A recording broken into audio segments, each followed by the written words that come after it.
live from ATL, Mississippi, to around the globe. It is You Tell Me with Uncle Neely and Philip Dukes. Oh, man, don't you ever, as long as your hat happy in Hawaii, ever introduce our show like that again. Sometimes, man, you just get to well, I can't figure this out. Like, help me out. I'm trying to understand, dude, what the hell is going on? So that's the name of this partnership. You tell me.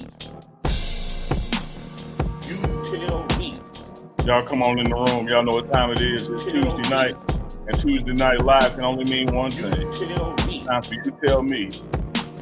Favorite auntie, favorite uncle, Uncle Neely. And my man, first favorite nephew, Philip Dukes. Dukes is in the building. You tell me. Live. Big Dog Chico producing in the background. I don't know what the hell that damn Bama accent he was doing trying to introduce us with, but now we ain't having it. If you're checking in, let us know where you're from. Let us know you're watching. Let us know you're getting it in. Like I said, it's Tuesday night, so it's time for You Tell Me. First up, Dukes, how are you feeling, brother? How you doing? I was just happy I could be here. Now?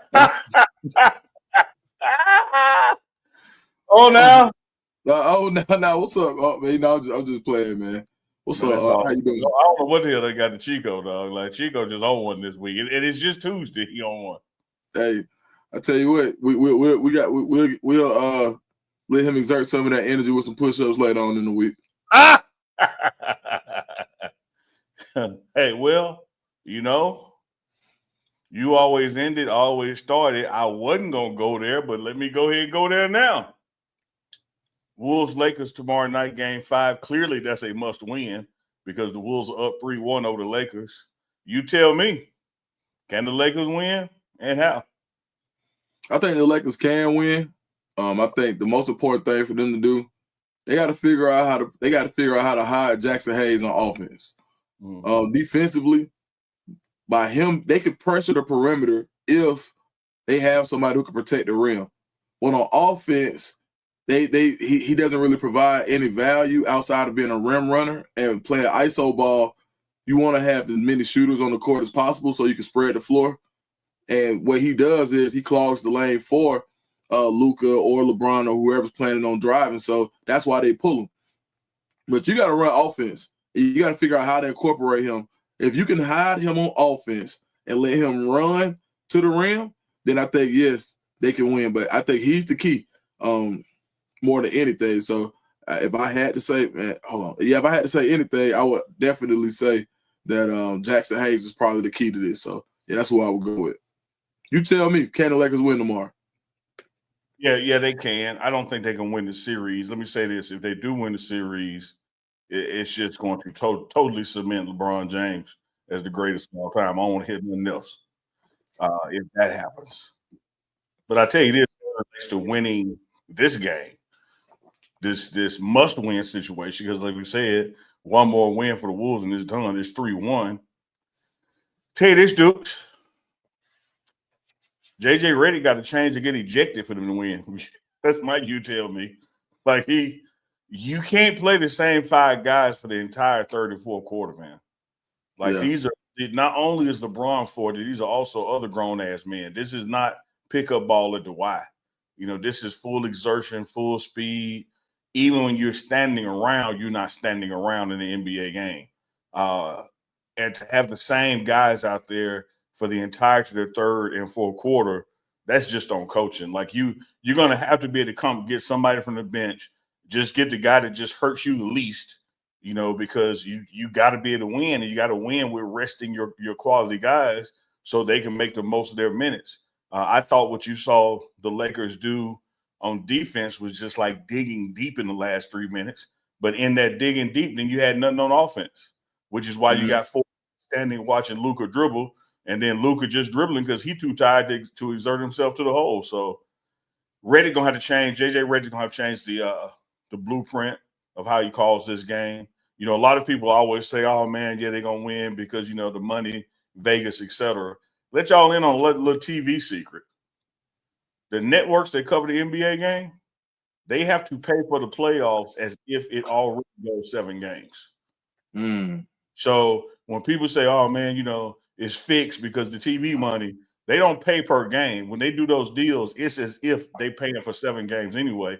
They actually, have paid so much up front that it hurts them when it's a sweep. Like they because they pay for the actual 7-game content. So I think they'll get this one. I think the Lakers will get this one. It's in LA, home court, must win. If they don't get it, and of course they're going to Cabo for the season over, you're gonna have to you got to add a piece. Somebody's on this roster that's not going to be there next year. You got to add something, and they got to have a season to jail. Because keep in mind, Luka just got there, so they really haven't had a season together yet.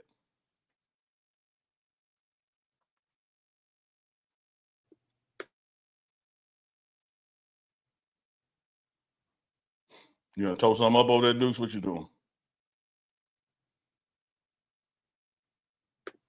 Yeah, I don't know what happened just then, but you tell me. So everybody wants to. We've talked about it a few times. Mm-hmm. You tell me, where does Shedeur Sanders go from here? Now that the NFL has basically drawn the line in the sand, where does Shedeur Sanders go from this point? You tell me. Back to the lab and do what he's always done. When he was the starting quarterback at Trinity, the starting quarterback at Jackson State, the starting quarterback at Colorado, he didn't practice and prepare as if he was the starting quarterback. He practiced and prepared to be the best that he could be and ready for anything that comes at him. Somebody coming up from behind, pause. So I don't think that that there's a situation that he's not built for as far as being able to work, with his personal QB coach, with the QB coaches there in Cleveland, because, you're still going to have periods of this summer where you're not really with the team. You're going to have a mandatory mini rookie camp. You're going to have some OTAs, and then you're going to go into for real fall camp, as we call it in college football. And those spaces in between, he's going to be doing his thing. Because here's the thing that I think. You're going to have what's my old man? QB1 is what I'm going to call him. Flacco is QB1, right? Your other guy's QB2, and now these 2 rookies are battling for QB3. And I would think, even though one was drafted before Shedeur, that by the time camp starts, he's going into camp as QB3. And I would say by the time camp ends, he's going to be QB2. I don't see a situation just because of egos and politics, barring injury, that he overtakes the QB1 spot. But I have no doubt in my mind he's going to go from QB4 to QB2 between May and the end of preseason, because the work that he's going to put in, and that's the beauty of having the Browns got him at such a discount. He's not going to change who he is just because of what he's getting paid. You're going to still get the work ethic and preparation and attention to detail for $4 million that you would have got for $40 million. So Shedeur will simply be who he is and be who he always has been. And he's going to go there, prepare it, and work. And he's going to move up slowly but surely. You tell me. Yeah, I would agree.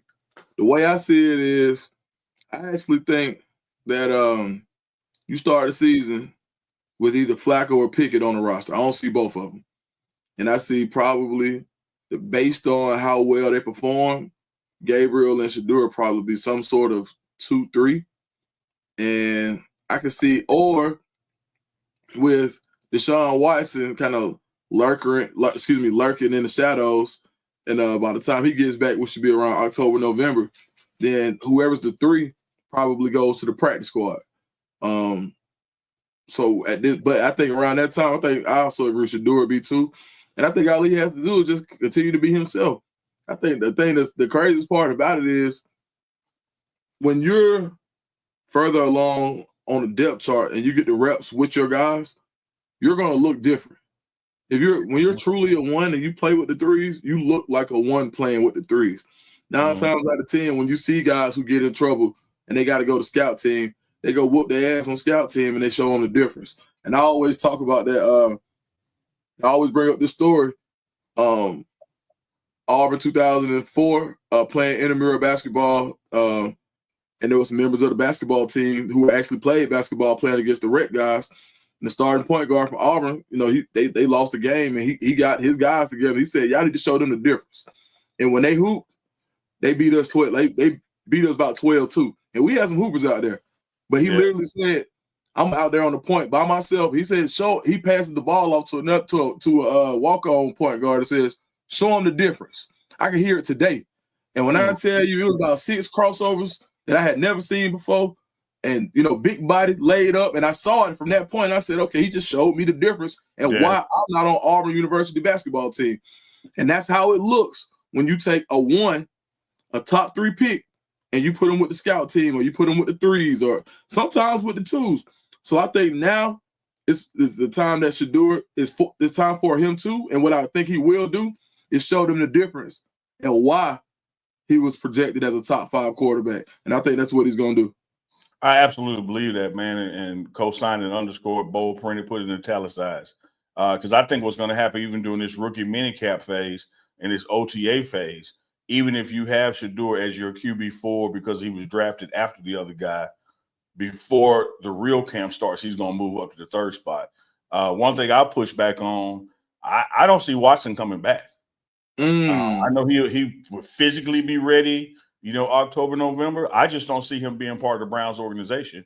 And the reason I don't see him being part of the Browns organization is this.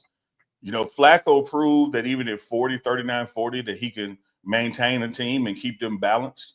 And then I think these rookies, namely Shedeur, are going to perform so well in camp that you're going to look at the books and say, okay, I got $35 million sitting here for Watson, who can't even walk right now, but he out there walking around his home without his boot on. Our private investigators saw that. Rehabbing. Shadeur's on my books for $4 million, and he balling his ass off in camp. And I got this vet on my books for $35 million and won't even rehab right. I'm going to cut my losses on the $35 million. Right. And see because here's what's going to happen somewhere this summer, somewhere. A quarterback is going to go down in camp. There's going to be a team that has 3 QBs. Somebody going to go down. They're going to be down to 2, and they're going to be picking up the phone, and they're going to call and be calling the teams that have 4. And so even in the situation where one of these 4 moves on, whether it is a Shedeur or he stays with the Browns, it only propels him to the next level up the ladder anyway.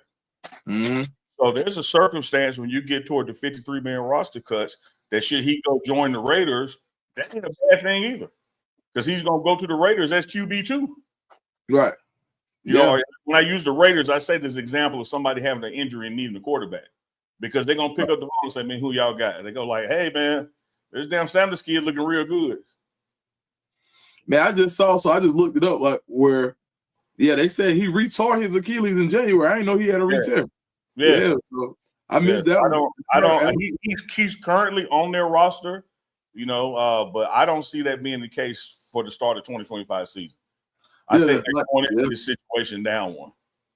I think when he originally tore it, his projection was around October, but that may be gone now based on he just had surgery again in January. That's so me not even being a great athlete like these guys, elite. I tore my Achilles at 37, complete tear, and mine was 9 to 12 months. And they literally said, you're gonna lose all your explosion.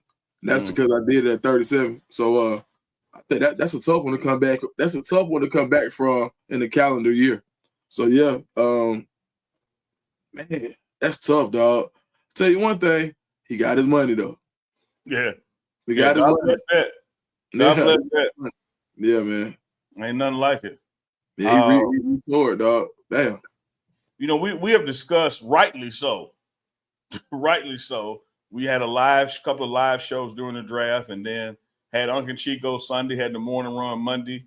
It's now Tuesday. We've discussed the draft. It ain't too much you can just that you still can't say about it. But it's one thing that we haven't said about it, man. We haven't talked about who won the draft. We ain't talked about who lost the draft. Tell me, Dukes, when you sit and watch the draft, you watched all the rounds. You tell me, which franchise won the draft? Man, let me see. I'm going to go with Man, I ain't gonna lie.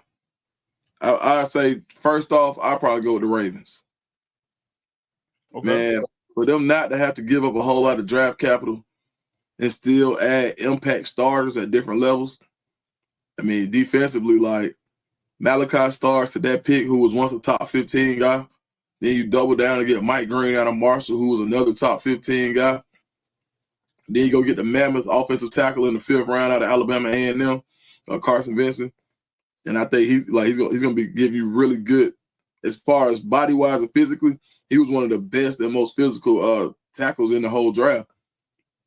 I think my man's name was Eric DaCosta, who came up in that Ozzie Newsome school of GMing and getting the best for your buck. So I think the Ravens did it again. And I would probably say the Eagles. Like you can tell who like the teams who stay in the playoffs, they draft well. Like it ain't no mystery. The Lions got in the playoffs that same year that they drafted Jahmyr Gibbs and Jack Campbell, and everybody was like, what are they doing? You drafted 2 starters. Nobody had Jahmyr Gibbs going 12, and nobody had Jack Campbell going that high. When you draft well, you end up playing well, and you get the most out of your players. So, and you get them at that rookie rate. So I would say I would probably go Ravens and Eagles. Getting Jahad Campbell for the Eagles, another linebacker where you didn't have a whole lot of holes. I thought that was great for them. So, and they're going to be able to play him like in the Nolan Smith role, also being in the drop him. Smile Munden in the 5th round, who had a 2nd round grade. They did a lot of good things. They got a lot of bang for their buck. Who you think won the draft? You tell me. I got to tell you this. I've been going back and forth on it. And I had you got the Ravens at 1. I got him at 2. Because I'm going to say who I say won the draft just because of the very shit we've been complaining about.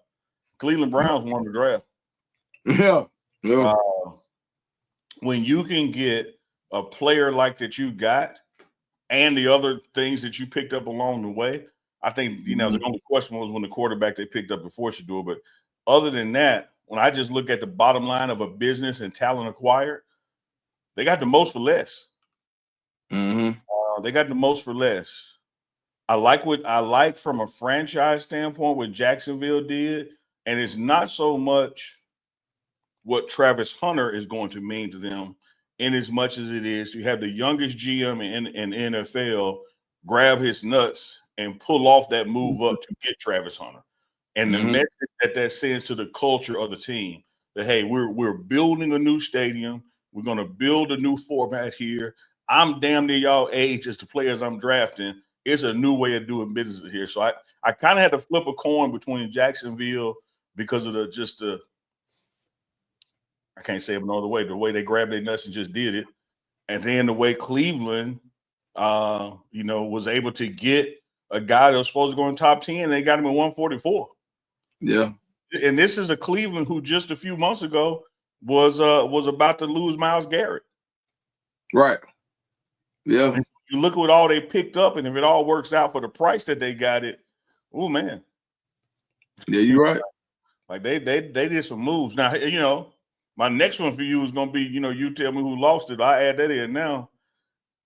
I think with the opportunities they had to do what a Cleveland did, like the Saints just blew their draft. Man, hold on. Let me look at a couple things real quick. Hold on. Man. Because when I look at who was picked right after they picked somebody or who they could have, would have, should have picked, and in my mind, they still right now don't have a quarterback. I think the Saints left a lot of meat on the bone this year. Yeah. The Saints still don't have a quarterback. I think the Giants really had an opportunity to do something special with Shador. Mm-hmm. Even if you got them, they got Jackson Dart or whatever, but and no disrespect to him at all, but I just think they had a opportunity to do something special. One, they could have broke the narrative of not having a black quarterback. Two, even if you got Abdul Carter, that's a backlog position where you already got 2 edges, maybe, and right now you still got Kayvon Thibodeau. Whether you think he's the guy or not, he was still fairly productive last year. You mortgaged your draft to get a guy like Brian Burns. And so now you just have you basically have redundancy at the same position. So there was so many more holes that they had on their roster where you could have got arguably the most most pro-ready quarterback in the draft, and Shedeur Sanders. He didn't even take a shot at it. I think the Giants had an opportunity to do something special, and they didn't. And I'm just trying to figure out, like, where do you find Abdul Carter snaps right now? And do you and for everything that you gave up to get Brian Burns and the draft capital that you put in Kayvon Thibodeau, who I believe was number 5 overall, if I'm mistaken, are you just gonna take his snaps? Like, and for a team that's picking number 3, do you have the luxury to be redundant for a team with so many holes? So I would say the Giants could have done a lot better for sure. Yeah, I think, man. You know. Oh, you know what? Hey, before my bad, Uncle Neely. Go ahead. I want to get back to my first point too. I forgot the Ravens. Another reason I said they won the draft in the 6th round, they got a guy by the name of LaJohntay Wester.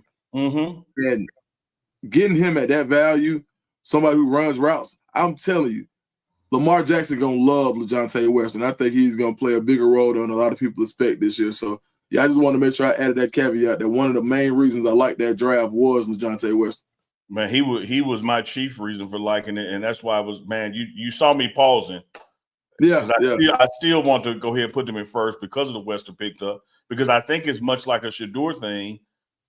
Look at what you got and when you got it.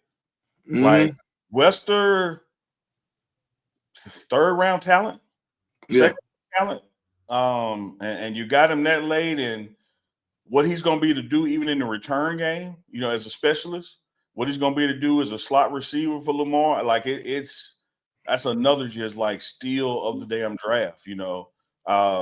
You can say the same thing about Jimmy Landon and Carolina. He just fits there, but I didn't think Carolina did enough in other phases because they still don't have a quarterback either, you know, to make me give them some points. But I love what the Ravens did. They capped it off with that Wester pick. That was just phenomenal, man. Like, they got something to work with, man. They absolutely have something to work with. I just think that, you know, a lot of times we sit back and we look at people in the way they move, and what we say is dumb, they just have a different way of thinking. Now, I will say this, what I'm about to tell you, I think it's dumb for them to think this way. A lot of times, man, it looks like these owners / GMs, they be picking who they want to hang out with instead of who can play ball. Yeah. Like, you know, you know, if you're working on the sales team and, you know, everybody got a cubicle and you don't want to mess up the environment, so let me pick somebody I want to have a beer with, sure. But when they come to this game, like, to look over somebody who has the amount of talent you need and the space that you need it in to go with a guy that, well, he's a little less, but he fits because I like him.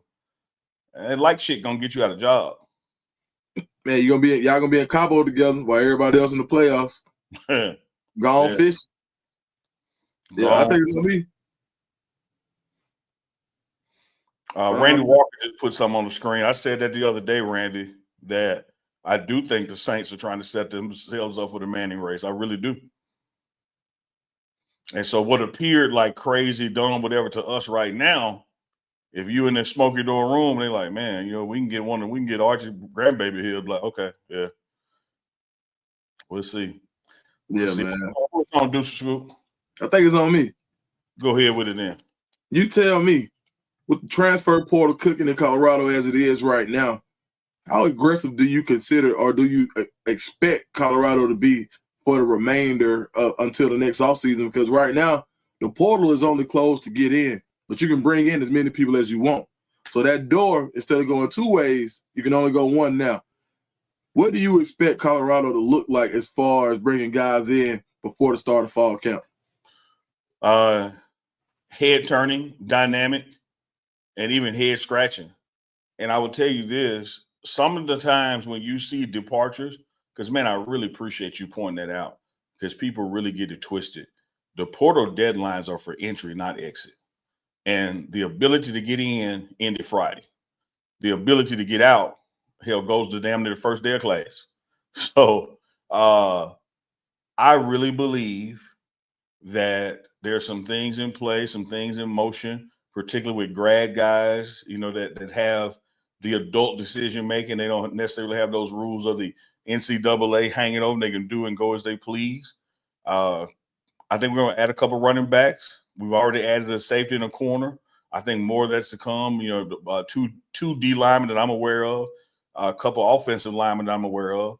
I don't think the portal for Colorado, that process is nearby over, because you got to keep in mind, man, you even got a couple of specialty camps in June. One, you know, is a graduate camp, and one is a big man line camp, and those guys can get offers. So this process ain't nowhere near over. You know, you look at reporting back to the last week of July, you know, for the start of fall camp. Of course, you got conditioning 1 and 2 on a couple of weeks in June, and then a couple of weeks in July. But this portal thing, getting people out of it is a summer process, and I don't think anybody is better at it than Ray Forsett, Corey Phillips, and that crew, with Coach Prime being the tip of the spear. So I would fear not if I was a Colorado fan on the departures, because I really think, like it's been in the year past, whether it's Colorado or Jackson State, you're going to see some addition via subtraction. Yeah, I think a lot of people are kind of miffed about Colton Hood leaving, and a lot of them have, you know, really hurt by Brandon Hood. But I think more so, I think one of the biggest names to leave that people were looking forward to was Colton Hood, based on how he played last year. I think Cass Cleveland as well, and I think out of everybody, when you look at somebody who had the potential to play the most and help the team the most this year coming back, probably the only guy who walked out of that door that you expected to have a very major role on the team was Colton Hood. And I think that, and I've made this point before, a lot of fans get so attached to the players because of the amount of access that you have through vehicles like the Pregame Network and Well-Off and Reach the People, and shout out to Bucky and Darius. So with that amount of exposure, people find you build relationships with players, and you lose sight of the business portion of it. Is, hey, there are going to be guys that leave out of here that, I mean, outside of Colton Hood, that's the only one who I felt like had an opportunity to start, like, and played the majority of the minutes. Outside of that, I mean, even down to Tajay McCoy, he was going to be rotated. So when you look at the opportunities, you really have to go back and look at that roster and say, damn, I didn't realize Colorado had this many guys who are going to be able to play at a high level, to where some of these guys who are leaving may not have been promised a starting job. And I think and if you have a school that's saying you can come here and start, you're a guy there, but the guy here, you got to look at it both ways. And if you notice, when you look at social media, you're not seeing Colorado go out there and say, hey, man, it's not, it ain't no bashing going on. It's not what happened in years past, because now Colorado looks like a program where every year, every program loses somebody that they didn't want to. You look at University of Georgia. You look at Alabama losing people. You look at Ohio State lost a couple, like guys who they didn't want to lose, that we just can't keep them here. And I think this is where I think Colton Hood probably fits that mold the most. And outside of that, but when you look at what you're bringing in, I don't think people realize how good Teion Parks is for Illinois. I believe it's Illinois State, if I'm mistaken.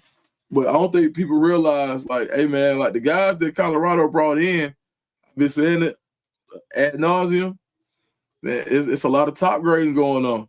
And I don't think Colton Hood, and I'm saying this to make sure, because everybody been asking me about the Hoods. And I'll say this, like, some of the things that went on with that were not strictly related to football, to not speak so much, and it could have been a difference of opinion or a difference in philosophy. But whatever that is, Colorado, where they are right now, trajectory is still pointed upward, and Colton Hood's trajectory is still pointed upward. And those and two people having success doesn't have to be it doesn't have to be either or. And I think that's one of the things that I think fans should understand is, like, look, sometimes it don't work out. And, amen. Well, I love one of the key points you made there, and I am blessed and privileged and honored to be a part of that process where people get to know these players, these student athletes, and build a electronic media relationship with them and have an attachment to them.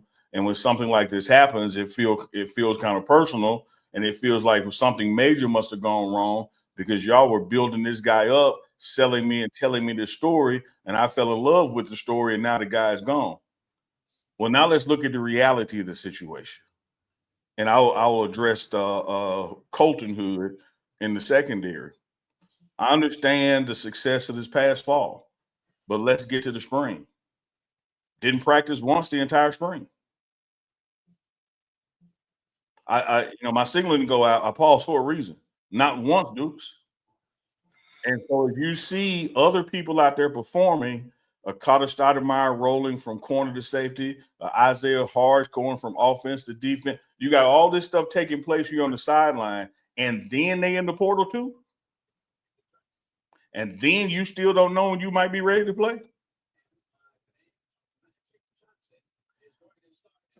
You know, we can say it's a dirty game. We can say whatever it is, but people have choices to make, and they see that there's a better opportunity somewhere. They exercise their right. So I'm not mad at Colton Hood whatsoever. But the situation in Colorado was simply that, because you got people like a Preston Hodge who's injured, and, he's standing firm because he know when I'm done rehabbing, I'm finna get back out there and get my spot back. A lot of folks want guarantees in life, whether that is guaranteed maximum reps, guaranteed starter position, guaranteed opportunity. These are not negatives. I'm not pissing on anybody, the program or the player. And then you mix in that people are literally blood brothers. Well, it ain't surprising one lead up and go with them now. And let's look at this, Dukes. Let's just be really real. You in the ATL. Mm-hmm.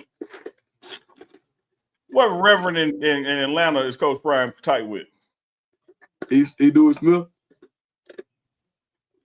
What players on that team was he doing Smith tight with? The Hood brothers. Do you really think Coach Prime would mess over them? Do you really think some anti-favor would fall on them unjustly? Yeah, I mean, the odds of that happening is about the same odds of me doing something wrong to Cam, your son. Right. Cam gonna be treated extremely fair, above and beyond fair. For sure.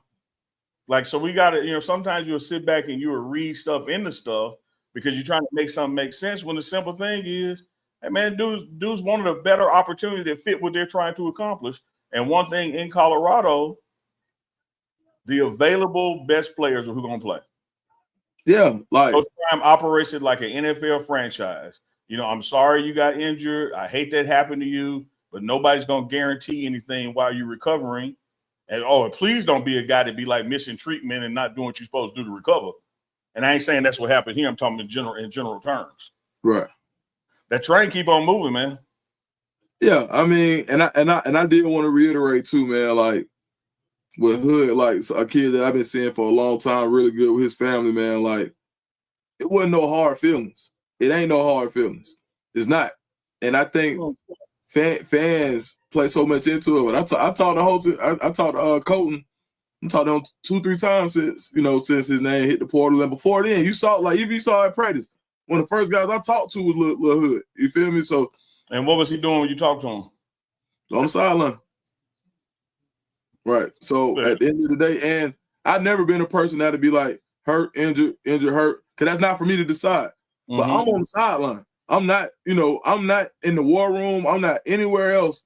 All I can do is look and say, so from this is one of those things where, like I said in the beginning, I felt, and I want to make sure this is clear. Sometimes things just don't work out. Marriages don't work out. Relationships don't work out. And that doesn't mean that either party was a bad person. It just didn't work out. And I just want that for the fans to understand that this one didn't work out. Yep. And that doesn't mean that anybody won't be successful on either side of it because it didn't work out together. Absolutely. And if you really believe in both parties, then you're going to send well wishes to both. Absolutely. You're going to move on. Like, it don't have to be all this super conjecture about, oh, man, Colorado will never be successful. And it don't have to be, oh, Colton Hood must not do what he's supposed to do, or they must have messed over him. No, man, it didn't work out. Yeah, period. That's it, and that's all. And it doesn't mean somebody's a bad guy or a bad program. One of the things I noticed, and I know it's part of the prime effect, and then the negative part of it is part of the prime tax. I get it. But how many shows have to sit around discussing who leaving Alabama and who left Georgia? And you got basketball teams out there like Indiana and Baylor where the entire team left. Not one person is still there. He ain't lying. Dukes, the entire team. Ain't no congressional hearing. Ain't no marching up and down the street with pitchforks and torches. This is the new age of college athletics. People have the freedom to make a choice, and they make a choice all the time. Whether we agree with it, disagree with it, like it or don't like it, one thing I know about exercising that choice, it is not the evidence that they're making a bad decision or leaving a bad program. It's like Duke's articulated. Sometimes the shit just don't work out. And I'm gonna say something else, dog. Bro, I think they're sleeping on RJ Johnson. I'm not saying he's the end all be all to all problems in the secondary, but when RJ Johnson left Arkansas, there were people that were really upset in Arkansas that he was leaving, because even though they felt like he wasn't going to play a lot that year, they felt like he was a year away from being a starter in the SEC. His athleticism didn't change just because he wasn't in the SEC. And that year from last year is here. And when you saw some of those reps, and some of y'all may have seen them on some of the pregame network, Well Off and Reach the People, RJ Johnson is a guy who took the coaching this offseason and took a step. And he had a great spring. So I'm telling you, I think a lot of times, people are like, oh my God, there's no way we can be successful. Yeah, that man gonna be successful. You know what I mean? He is. And at the same time, so is you can't sleep on RJ. So I think the secondary is gonna be fine, man. And I think both of them are gonna be fine. We got a super chat in.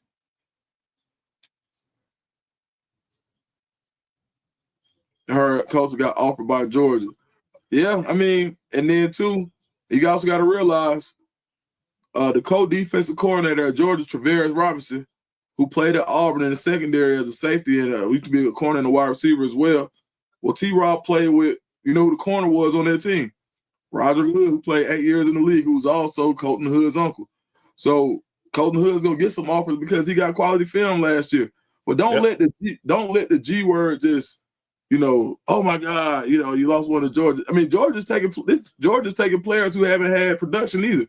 Like, you can go look at what they took in the transfer portal, and everybody's saying this is the narrative right now going on in Colorado. So, the guy K from X, shout out to K from X. I said his name again, sorry. But I wanted to go pull up on them yesterday since they pulled up on us. And I wanted to just, see, I wanted to get the same energy that was given to me via text, and I want to talk about it. And we talked about it, and those brothers had some good points. But at the same time, I was able to basically say, "Hey, listen, brother, ain't no missile. Hey, ain't nobody ducking no smoke. You just came to our platform. We couldn't talk the same way that I want to talk on YouTube, but we got to talk it out. But in that spaces and some of these Colorado, I guess groups or some of the group thing going on is the Colorado recruiting ain't doing what they're supposed to do because they just taking guys with no production from blue blood schools. But I want them to go look at the people that Georgia just brought in. Absolutely. Go look at Walt Claire Flynn,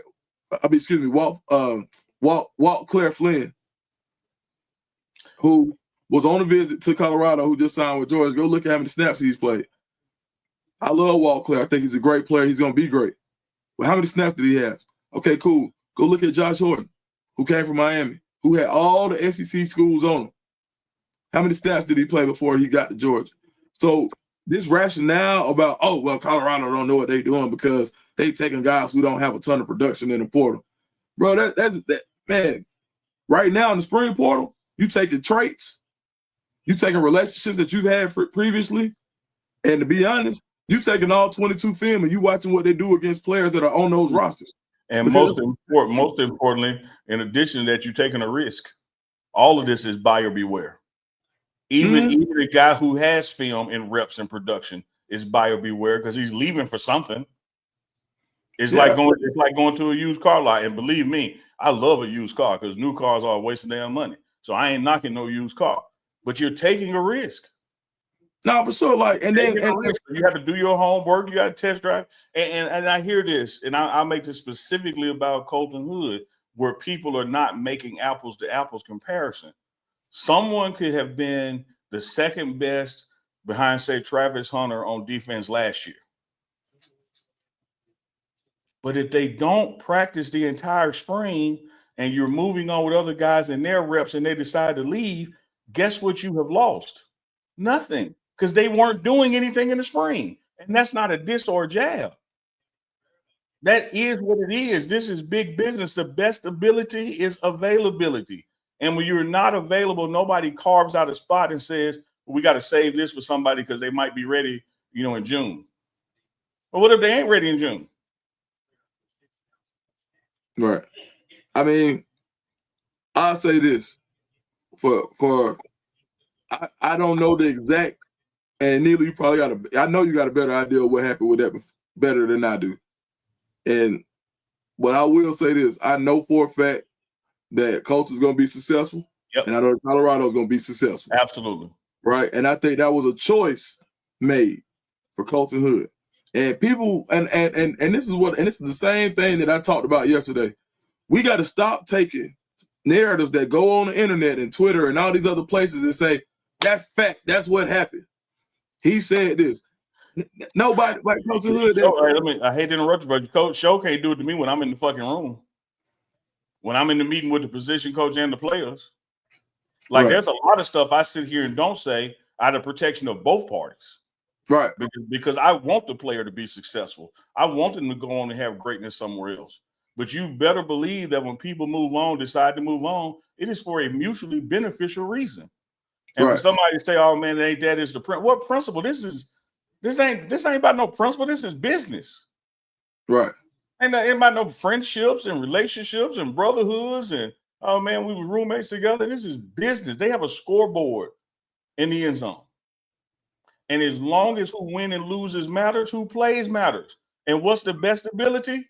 Availability. So sometimes you have to go somewhere else where the ability and availability line up better. That doesn't mean something bad happened. Right. And that's the point. That doesn't mean that the program is falling apart. Like y'all, you can't mix those narratives. Right. Yeah. I agree, man. Like, and that's what I said, like, from both sides, from what and this is the thing. People say, oh, okay, well, you get it from the source. Man, it's two sides. It's three sides to every story. Yep. Your side, his side, and the truth. But the side that you want to believe is what you're gonna believe. So I'm gonna keep it a buck. Uncle Neely is gonna look at it from the perspective of one side. Somebody who may talk to the Hood family may take it from one side. Absolutely. There's gonna be somebody in the middle who hears this side and that side, and that's gonna say, you know what? And this is me. I heard this side, I heard that side, and what I came down to at the end was it didn't work out. Period. That's all it comes to. That's not me going out saying I know everything and you wrong. That ain't me going out and saying, oh well, I know, bro. Y'all didn't. A lot of these people didn't even know who Colton Hood was. Like, and when I was on 3, still saying when he was leaving Auburn, the area is he had the best spring at Auburn. Like this ain't like no. How did Auburn do after he left? They still play football, right? Yeah. That's what I'm saying. Like he had the best spring at Auburn last year, and I know for a fact they want him back. I wouldn't be surprised if Colton visits Auburn this week. Okay, cool. That's no problem. All I'm saying is this. People get out. I just hate how people get these stories and depending on if they want to trash Colorado or they want to big Colorado up. It don't matter about facts or anything above that. No. This is what I'm saying because guess what? Like I just say somebody say y'all don't know everything. Like bro, ain't nobody claim to know everything. No. What I'm telling you is here's what I do know this. I don't know everything, but I know this. Ain't nobody in the chat that know everything either. Come on, bro. just like so. You can't throw that brick over here and we can't throw it back at you. Right. In fact, there would be actually evidence to demonstrate that we know more about it than you do. But we still don't know everything.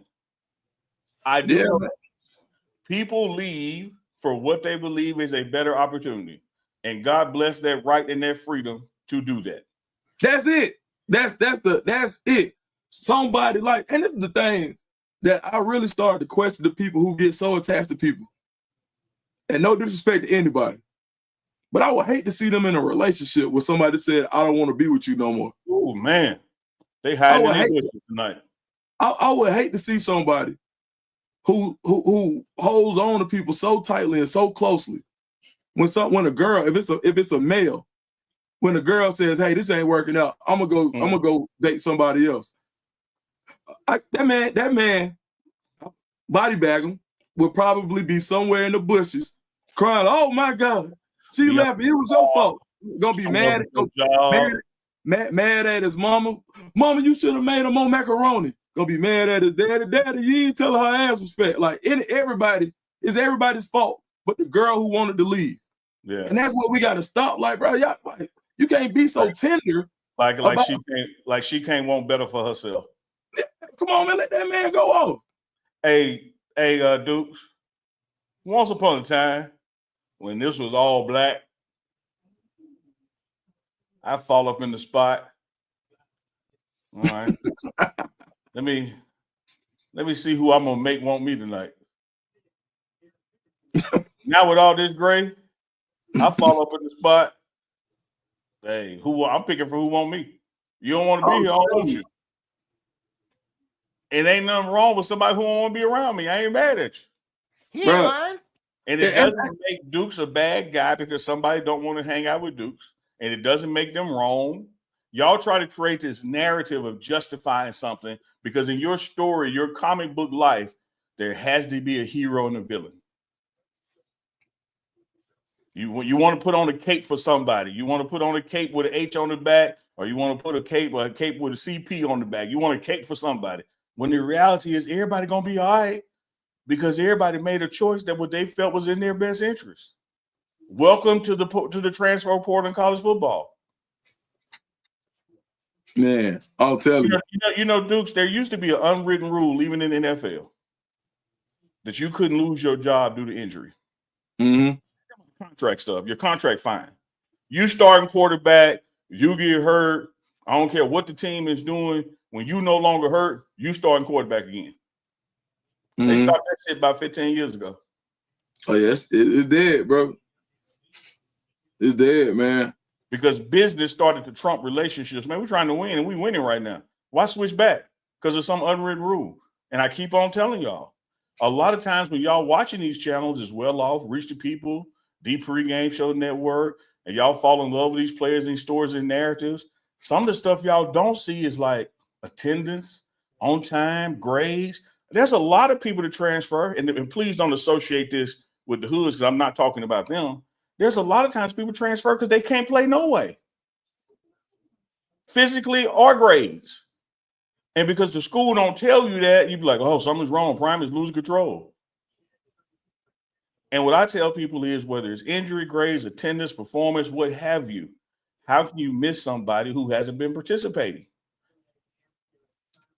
Coach Livingston has a whole new blueprint and scheme out there based on who's available. Like look last year when Shiloh got hurt or Cam got hurt.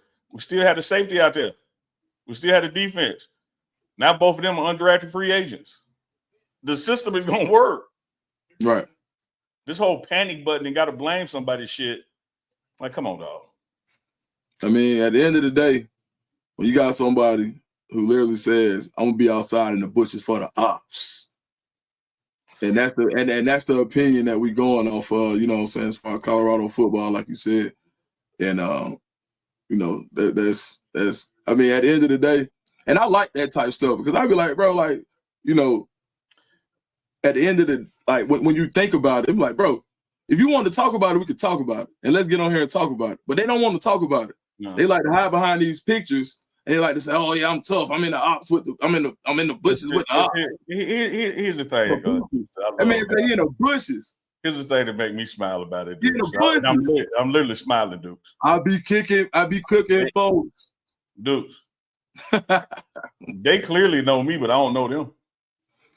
Man. They could walk up to me any minute and say, I'm screen name such and so, let's talk. I could never walk up to them. I don't know them. I don't know IP Freely and Booty Scratcher 69. Like, I don't know you. But you see my face and you hear my opinion. I'm not hiding. Hey, look, but look. Like you can drop an email to Uncle Neely at dpregameshow.com with your phone number, say let's chop it up. You don't never get them kind of responses. Man, look, I had a dude last night that was trolling in the chat. He wasn't even trolling, but he was so adamant about getting his point across. I said, bro, DM me your email and come on the show. Yeah. Then he came. He came. He came on the show and we talked it out. But the energy was so much different. Yeah. When he had to get up here with the camera on his face. I'm gonna bring you on, Body Bagum. DM me on Instagram, on Twitter or Instagram. I'm gonna bring you on my show. That's the last time I'm gonna say you on this one. We can talk about it after this and on a dead serious. Because everybody's so tough. I guarantee you, this man do not want to show his face. Guaranteed. Dudes, when you told that man he come on your show, a little pre-cum just came out on him. He's so excited. Yeah. Tell him all he wants, man. All he wants is some airtime. Yeah, that's it. I'm gonna give him some. I ain't even tripping, Paul. I'm gonna give him some airtime. That was wrong. I ain't even want. I'm not even. And look, I think people get it confused. Like, oh man, he got to do. Man, he got to do nothing. Partner, like, this is our platform. But I'm glad. But I did want to say it because this for Colorado fans. Because there's gonna be more and more in the portal. When you become a top flight program, you can't hold on to everybody. That's college football. You can't. And just like there are players coming in that you like, where did you get Colton Hood from in the first place? The portal. Okay.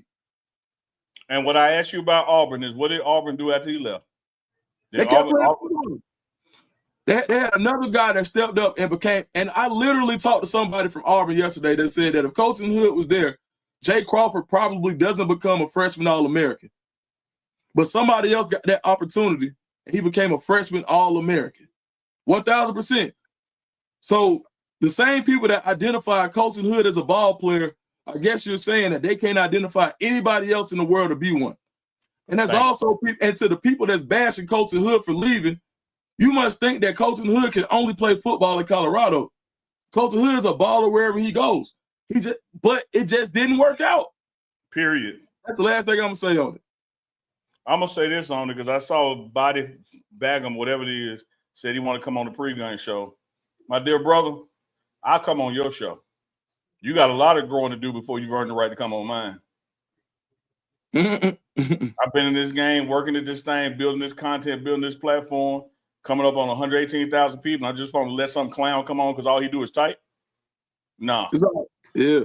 Nah, I'll come on yours. Have me a guest on yours. You ain't coming on mine until you earn the right to come on mine. So send the email. Send me the email. I'm with it. Send me the email. Body Bagum. I did. I did. Stop talking. That's like letting somebody in my house. You ain't coming to my house. We talk on the porch. We talk on the sidewalk. Yeah, I'm me. Talk to me, Body Bagum. Send me the email.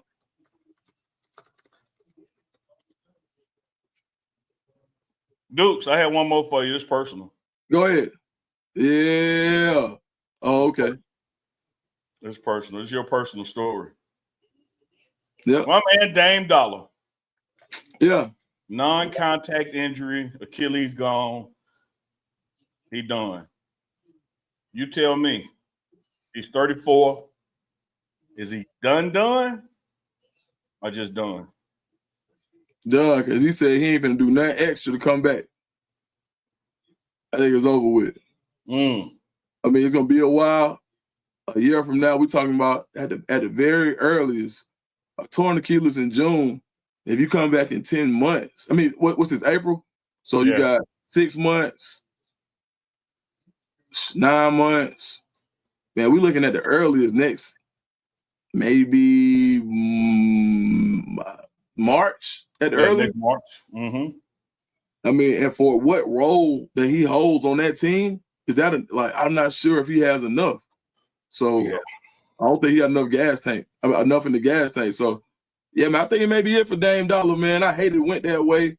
One of the most underrated guards, especially in the clutch. I think he also has an underrated handle. We never hear about his handle, but shooting as well, clutch shooting. Somebody that can attack all three levels from the perimeter, mid-range, and he can finish. I mean, I always just wish he was so loyal to Portland for so long.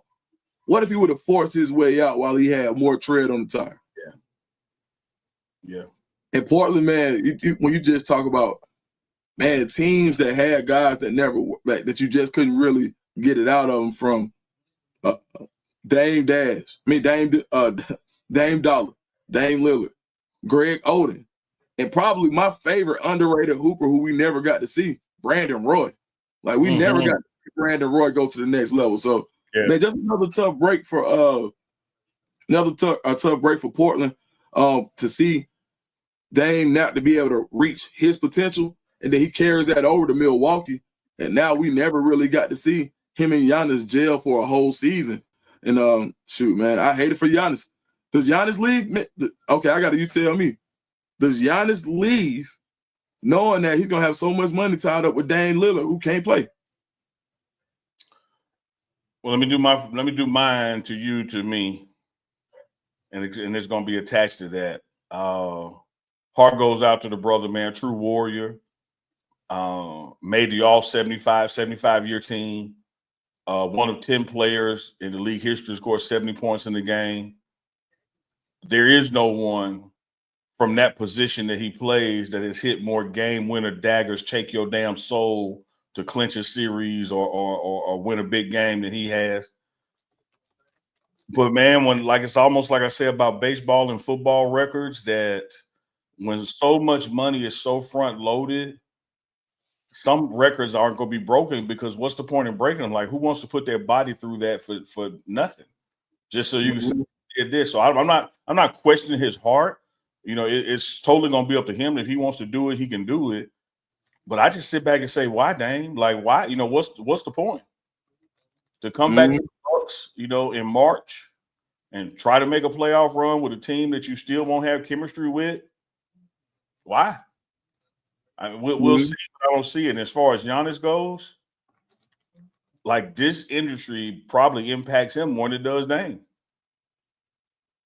because he got some miles, some tread still up on the tire. Like what does Giannis at the Lakers do?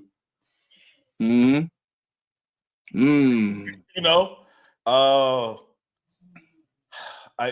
Dame went over there and Embiid was healthy with the Sixers, I was like, okay, Milwaukee's going to be somebody that's going to be able to take the Celtics out and them out, because they got enough diversity on that floor, different skill sets. But one without the other, it doesn't happen. Right. And so Giannis, has to look in the mirror and say, man, I can't. Matter of fact, if he's not going to come back to next March or April, that's after the All-Star break, we might not even be in playoff position to make the playoffs. Right. Do you know what I had to do to my body from December till he gets back, just to make sure, we north of 500 and can get at least a play in? You got to look in the mirror and ask, is it worth it? Man, is it worth it? You're right. I don't know that it is, but I don't know their individual and personal goals and that kind of thing. But man, heart goes out to him. Non-contact injury. Achilles just said, deuces, I'm going to be up out of here. And like I said, Deuce, was personal. If anybody picked up on it, you had an Achilles injury and had to come back from it, and you was in your 30s. Yeah. And that was without professional training staff and personal trainers living with you and chefs cooking for you, et cetera, et cetera. It's a mofo, man. Yeah, no, it is, man. And and when you hear it, man, you never forget that sound. You remember how them because people don't realize how rubberized that Achilles is, and basically what it's there for, where it holds the bottom of your leg to the back of your foot. And basically it's like a pulley or a swing where that part goes out. And that's man, you remember playing kickball back in the day, and you that big red ball, you like boom, make that yeah. That's what happened when the Achilles popped. You never forget that sound. So it's difficult, and it's something that when a guy hasn't had that type of injury, it's a mental thing as well. And you never ever move the same way you did when you come off of it, especially as your game has some explosion to it. I was playing basketball with a guy, and his popped, and he was walking down court, and he had just turned to put his back to me, and for the post game, and I hadn't even put my forearm in the small of his back yet, and he just turned around and said, "Damn, man, why you do that?" I said, "Man, do what?" I said, "Man, you kicked my ankle." It's like, man, nobody touched you, bro. And I did the same thing. It just like went out. Like he literally thought somebody had kicked him. Same thing, bro. Yeah. Like, dog, you smoking. Ain't nobody touched you. Like, it ain't know what happened to him. That's about turning around so mad, bro. When I was in front of the guy, I'm getting ready to lay. I'm like, damn, bro. Like, I'm thinking, like, he ain't had to do all that. He was just like this. Yeah, like, woo. Dan Marino was just walking and his did it.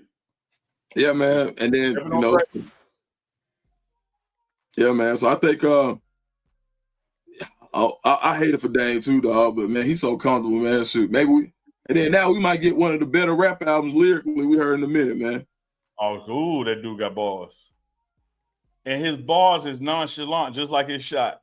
You look like he ain't finna make that. Yeah, when he get the same thing when he in the studio, like, damn, this joker can rhyme. Hey, Chico, before we get out of here, I saw somebody made a comment about Pac-Man saying the benefits of Shedeur getting traded. We touched on that earlier, but I'll add a log on it before we get out. Both of us can, Dukes, because we're at the top of the hour.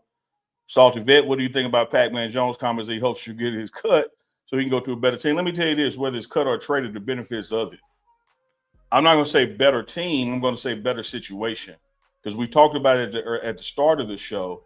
When you get into training camp and you have produced film and you've done some wild moments and people now believe again what you have, and there's some other team who has a quarterback goes down, they pick up those phones and they start making offers.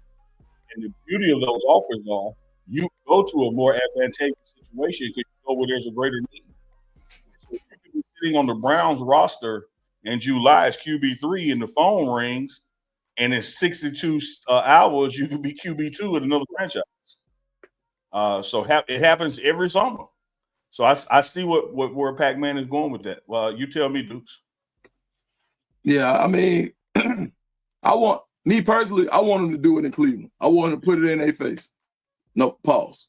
But yeah, I want him to ball out. I ain't even gonna pause on that one. I want him to do it in their face. Yeah, that's what I'm looking forward to for sure. So yeah, man, that's it. I just think like, what better way or what better end to the story than being exalted in the face of the people who basically tried to, I ain't gonna say they tried to tear you down, but they basically told you that we thought that this quarterback was a better fit than you. Yeah. Based on our draft capital and our financial capital. Yeah. So who better the ball in front of? And particularly when you then play the Saints and the Steelers as well. Mm-hmm. Hey, run that last super chat, Chico.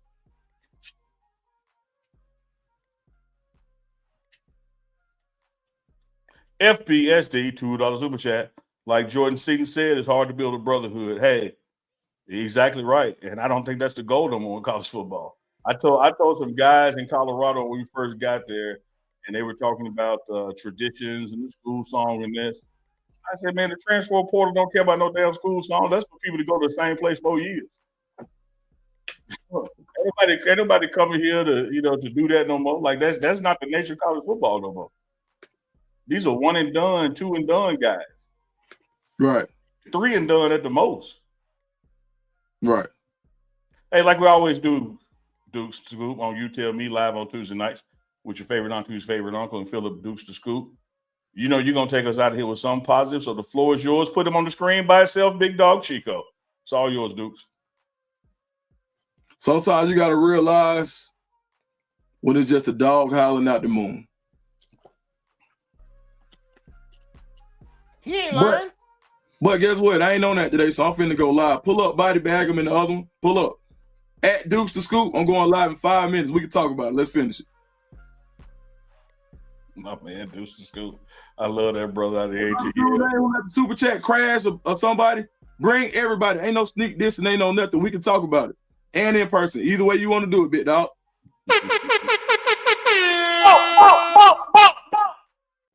Hey, we got the morning run tomorrow, noon Central, 1 p.m. Eastern, 11 o'clock Mountain Time. If you're out in Colorado, 10 o'clock on the West Keezy. Special guest, Rashad Davis, offensive analyst, wide receiver, assistant coach for Colorado. You know, wide receivers, no one had more wide receivers taken in the draft in Colorado. So we're going to have Coach Shad on tomorrow for the morning run. Y'all make sure y'all tune into that. Until next Monday, I am Uncle Neely. He is Deuce the Scoop. And y'all remember when this ends, go over to Deuce the Scoop channel because y'all finna get that smoke.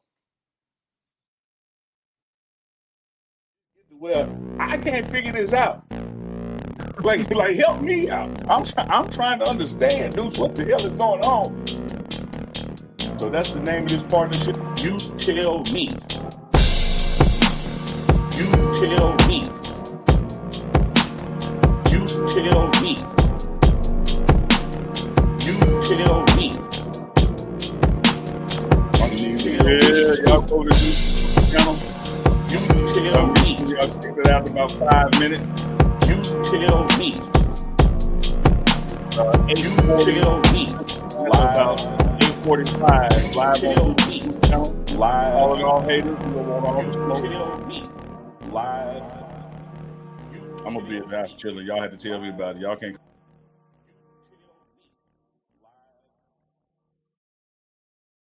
Sometimes, man, you just get to where I can't figure this out.